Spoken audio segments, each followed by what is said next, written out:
Sorry it took me so long. I just needed a break from this game.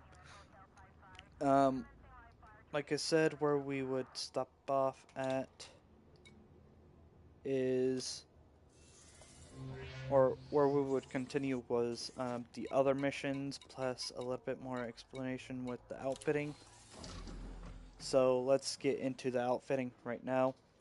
Um, hard points, um, depending on what ship you have in the beginning, you're always going to have pulse lasers, which are like the default in this game when getting a new ship. Um, but like I said, you can have like different types of ships. Um, I mainly use multi cannons. Um, if you have multi cannons, it actually makes things a little bit easier. For example, if you have 2F multi cannons or just any multi cannon, um, if you're a really, really, really good pilot, you can use the fixed ones and operate off of that system. Or if you want to, you can use the gimbaled, or you can use the turret. Um, if you have the multi cannon or the turret multi cannons, you can actually have those on a ship that can support multi crews. um, Each weapon has their own definition underneath the weaponry. It'll have a picture of what the weapon would look like. And as you can see in the window right there with the the power draw, damage per second, distributor draw, armor piercing, maximum range, shot speed, rate of fire, and ammo clip size. That's basically telling you how much, what the pros and cons are of this weapon platform. It'll tell you what class it is. So it's a class 2 weapon that I have right now. Integrity is 51. The rating is F. Um, its mass, obviously 4 tons. Um, it'll show you a lot of information on said weaponry, which what we're going to try to earn up to is the the turreted or the turret version of the multi cannon, so that I don't have to focus on trying to line up against my target. Otherwise, I'm just going to eat dirt. Um, like I said, you have different types of weapons, plasma accelerators. They are basically a fixed energy weapon that will shoot a single bolt of plasma, obviously, and it'll damage a ship pretty decently.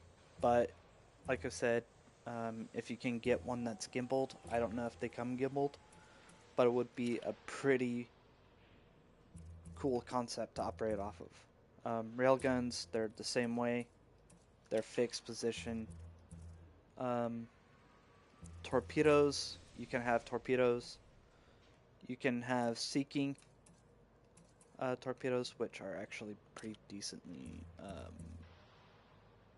cheap. Um, I can have seeker missiles. Ooh.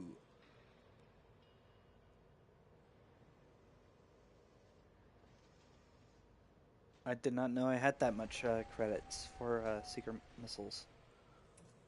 Um, Dumbfire missiles, you have to line up your shot for the dumbfire. For the seeker, it's just fire and forget system. You can have Seeker Rex and also operates off of uh, it also uses multi-crew. Um, as you can see, damage would be 40, and you have armor piercing capability of 60. However, um, its drawback is it operates too much off of power. The shot speed is kind of slow. The fire rate is also slow. Ammo clip size is pretty decent. And then you have maximum ammo, which is okay for a rocket system. Um, like I said, for mining missions, um,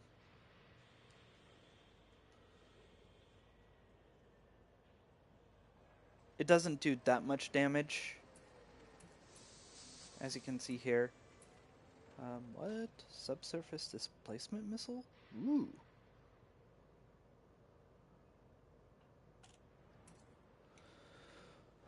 Um, Mining is definitely one of the um,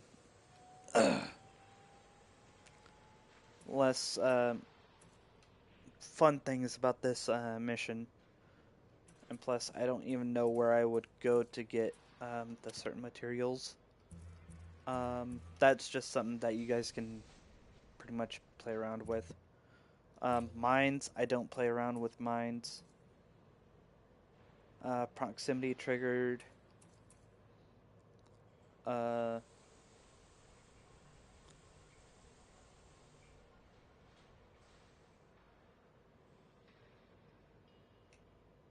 Very little damage. Well, actually, no, that's pretty good damage for mines. I don't mess around with those suckers because why would I?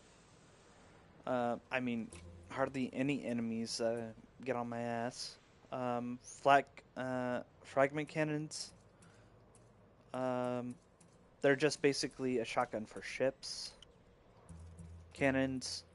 If you want artillery, you can go with artillery right here. They have like a very, very low reload rate, and their clip size is not that big.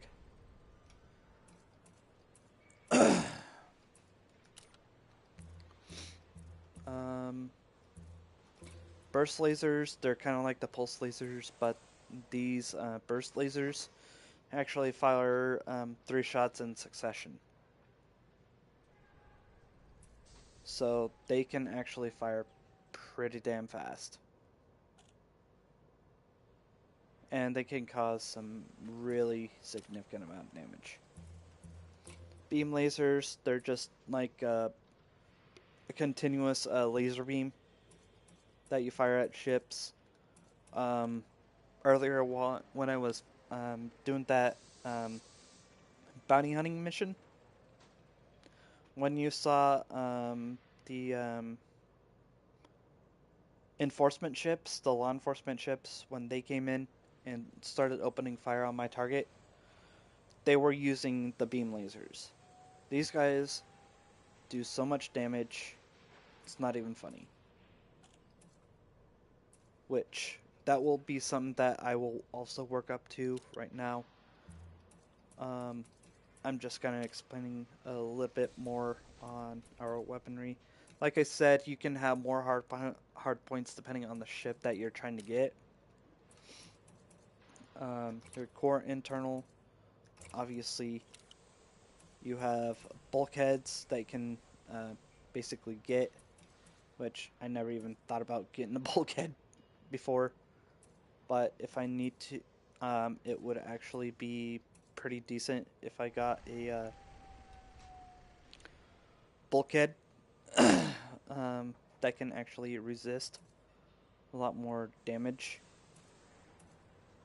Hull reinforcement using a specially formulated structure offering superior protection against thermal damage caused by energy weapons. It is vulnerable to projectile weapons and other kinetic attacks. So, most likely we would have to go with the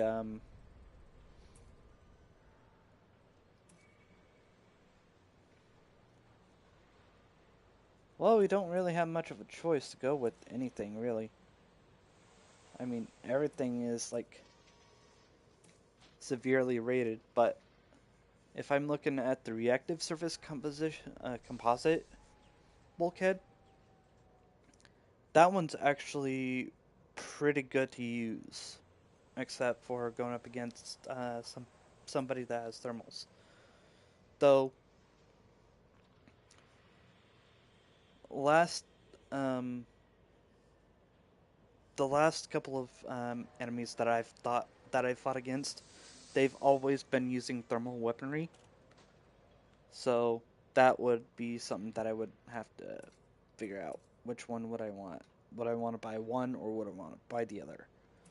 My best bet is I'm probably going to have to get like over 700,000 creds just to get these bulkheads. Power plant, like I said, um, you can upgrade your power distribution. Right now I have a 3C. Um, it basically increases the amount of power that you draw upon and how much heat efficiency there is. Thrusters. Oh, I can actually upgrade a thruster. Nice. Um, Thrusters, it kind of depends. If you have a place where you can get a 3A, that's amazing. But you also have to factor in the capabilities of your ship.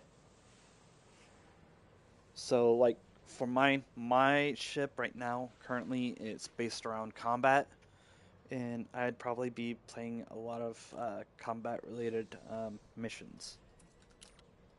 Um, frame shift drive increases the distance you can actually travel. Ooh, hello, baby boy.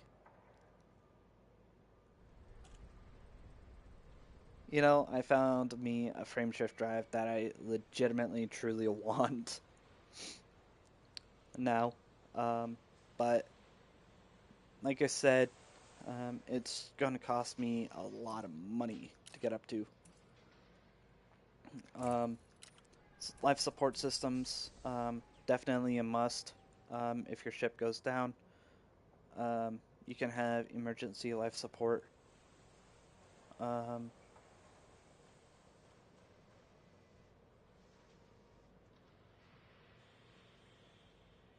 emergency reservoir for the pilot's flight suit.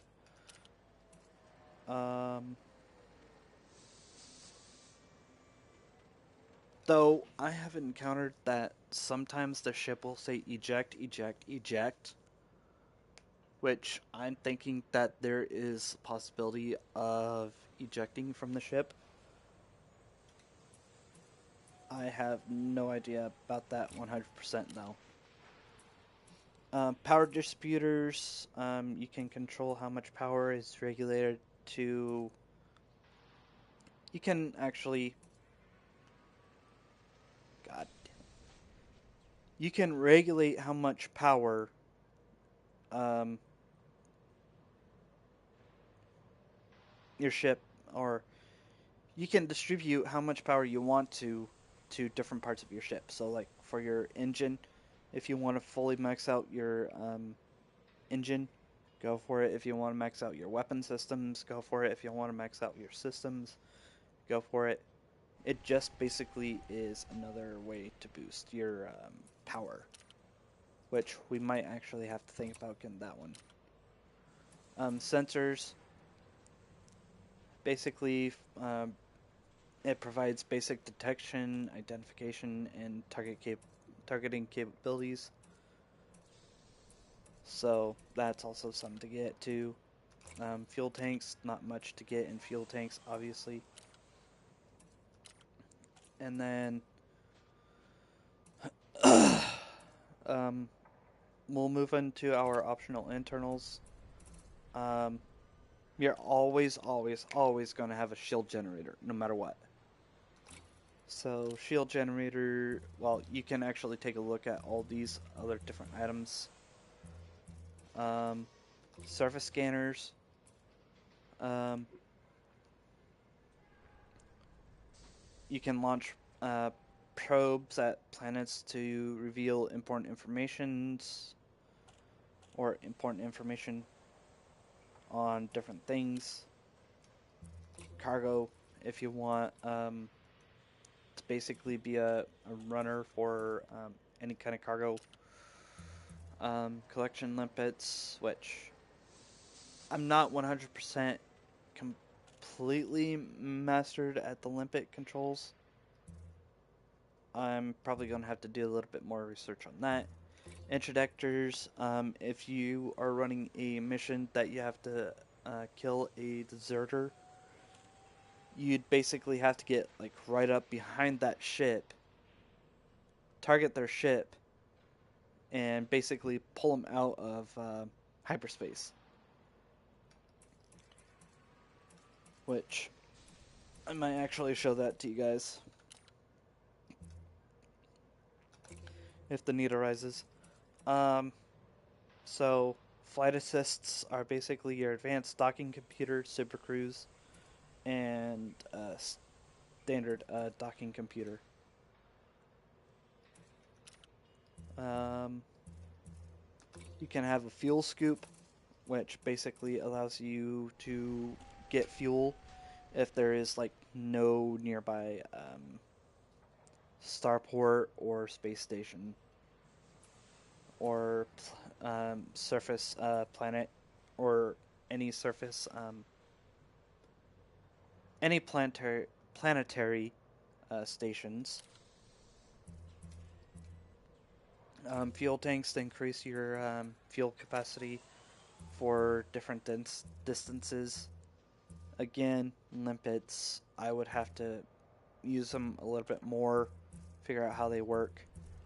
Um, hull reinforcements, you can increase your hull's integrity.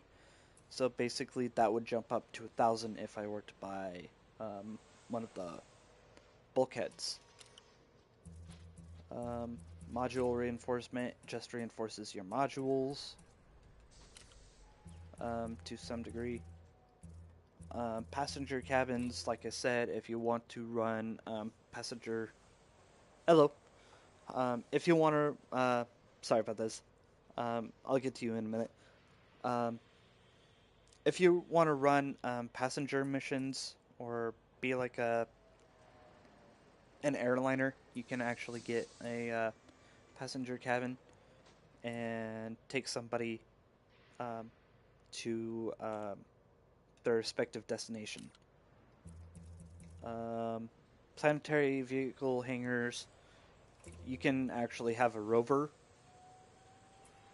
in the ship, so you can actually go on surface and do a lot of unexpected things, I guess I can say.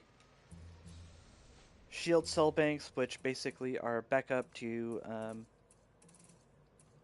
let's say you're in a combat situation, your shield runs out, you can instantly pop a shield bank cell, a shield cell, and that'll actually give you another shield instantly without having to wait on the timer. You can actually increase your shield strength, or you can have a stronger shield, which I recommend definitely if you plan on going in and fighting things. Refineries are basically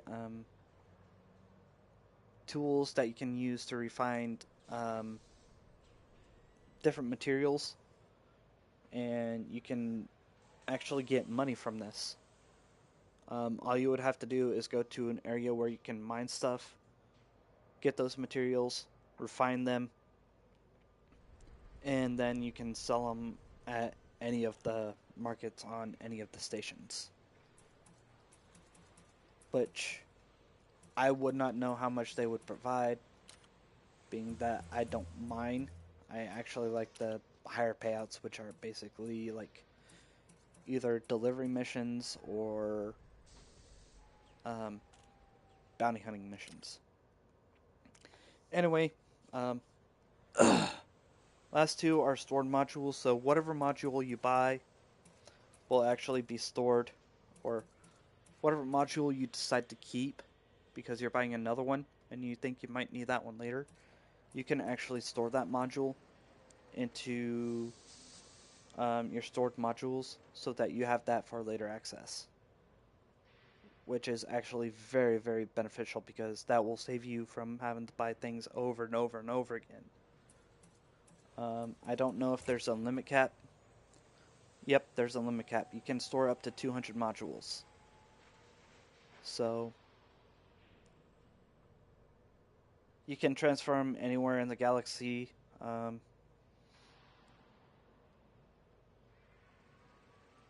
You can transfer modules or store multiple. This is the store multiple. And I don't really have any modules that I want to store. So, last tab is called Livery, which is basically ship customization. The vessel voice, Verity, is going to be your default, no matter if you start over again or not. Greetings, Commander. They do cost Greetings, arcs. Commander. This is Archer, your cockpit voice assistant, or COVAS, installed to provide systems information and analytic support throughout your journey. I am issued as standard by the Pilots Federation in accordance with Statute B7249 of the Interstellar Transit Charter. It should be noted that for insurance purposes, it is illegal to travel in most systems without the use of COVAS technology. Okay, thank you for your introduction, Archer. Greetings, Commander. This is Eden, your cockpit voice assistant, or COVAS, installed to provide systems information and analytics. They say the same thing, but they cost arcs, which Greetings, Commander. you can see This how is much Jefferson, arcs they your cost cockpit voice assistant, at the or COVAS. lower. How Installed much to provide arcs systems you would have information is and analytic displayed in support the throughout little your square journey. box up top where it says my I am arcs, issued as standard. and they do cost money. Same with engine details. I bought one, so these change your engine color, which I like the red one, obviously. I had you equip. Dang it. Weapon detailing. You can change the look of your weapon color right here, and it's honestly pretty cool. I had you on, dude. Paint job, depending on which one you want, they get expensive the more you go.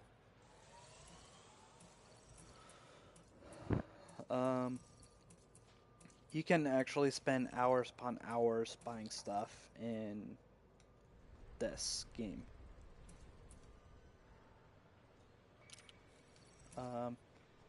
That's the general decals. You would also have to buy the decals as well. I personally bought this one because it looked cool. Well, actually, no. You don't buy this one. This one you earn for doing like your trades. You can also get some that are for like combat and stuff like that. Identification plates, you definitely need to buy identification plates, which I have before.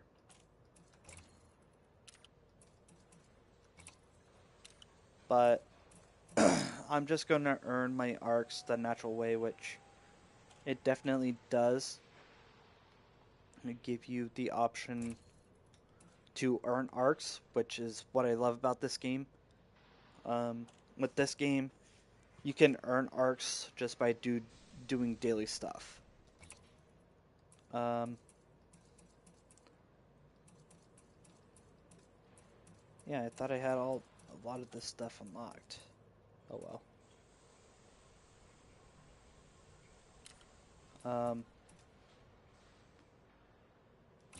You can have stuff on the dash,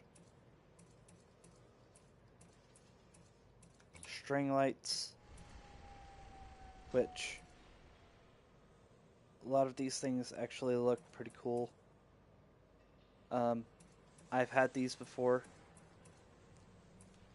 and I think I actually do have these. I think I have them on my Xbox actually. But yeah, you can customize the look of your ship just by using general decals, identification, and cockpit accessories. But that's it for the outfitting portion. What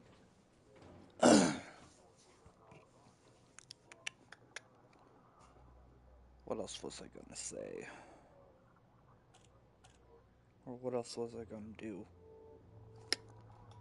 Dang it. Okay.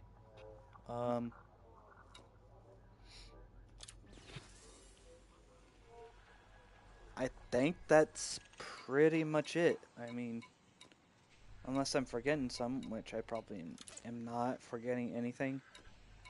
You can just go around, have fun, and play this game to your heart's content.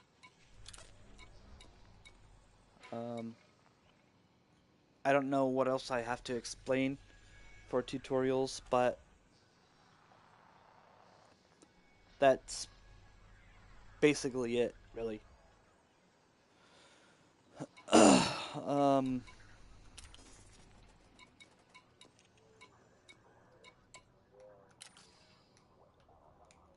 I don't know what else to explain, really.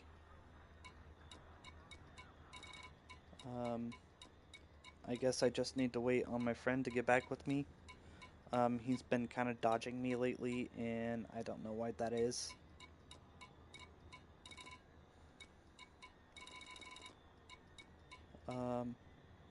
He's probably going to have to ask for a little bit more explanation on shit. I was also going to have one of my other friends play this game with me so I can explain a little bit more in detail about how things work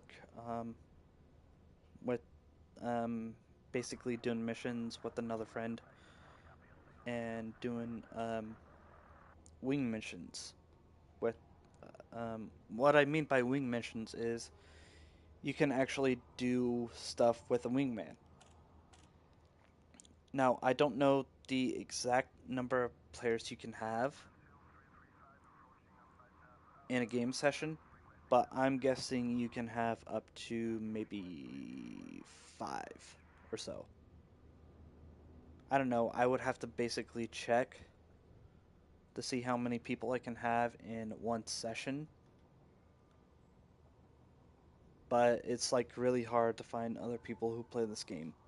Like I said, I'm trying to get other people interested into this game, especially my friends. I know I have one who needs to buy himself a flight stick. I know the other one's kind of having issues understanding how everything works in this game. There's a lot of moving parts to it and everything like that.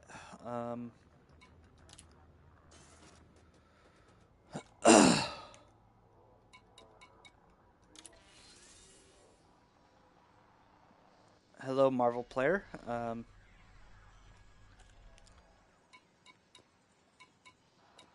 I'm sorry I didn't get to you. I was just kind of focused on this.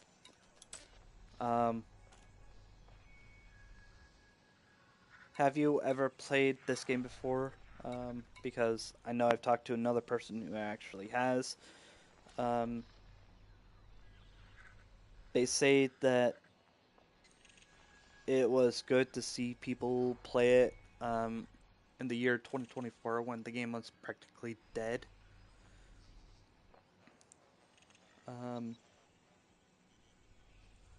it's just kind of nice to see people who are actually interested in watching gameplays like this and actually know the feeling of the game and why people would play it so much.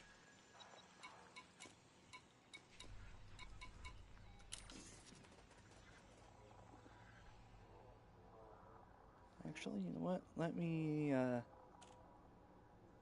oh, they popped off. Okay. Uh, people.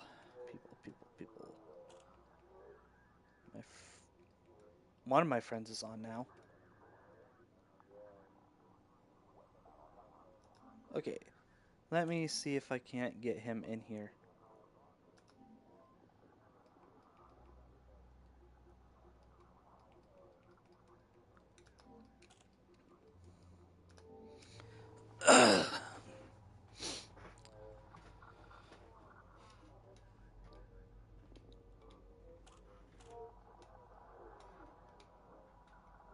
Anyway, I might have to explain something else later. If I remember it, I'll get back to it. But thank you guys so much for watching. This is Fire 123 signing off. Don't forget, reap those souls, and I'll see you guys later. Bye.